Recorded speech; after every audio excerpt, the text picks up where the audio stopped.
Spirit of the coin. Spirit of the coin. இங்க யாராச்சும் இருந்தீங்கன்னா தயவு செஞ்சு ஒரு அறிகுறி காட்டுங்க. Spirit of the coin. Please come and talk to us. சங்கரே, காசு சூடாகுது. கை மட்டும் எடுத்துறாதன.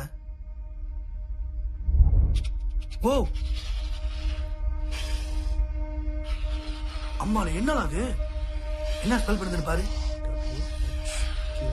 ஒரே இழுத்தா சுத்தி வந்துகிட்டு இருக்கடா. என்ன சொல்ல வருதுன்னே புரியல. பாத்தன ஏதோ தண்ணி போட்டு வந்த ஆவி போல் இருக்கு. அடிச்சிட போகுது. மச்சி, ஒரு பேப்பரும் பேனா எடுத்துட்டு வா. ஏண்டா சுருங்கின? டேய், சக்குன்னு எடுத்துட்டு வாடா. இரு. டேய், இது எனக்கு என்னமோ பயமா இருக்கு. எனக்கும் பயமா தானே இருக்கு. லைக் பண்ணு மச்சி. இந்த காயினை பாரு. இந்த காயின்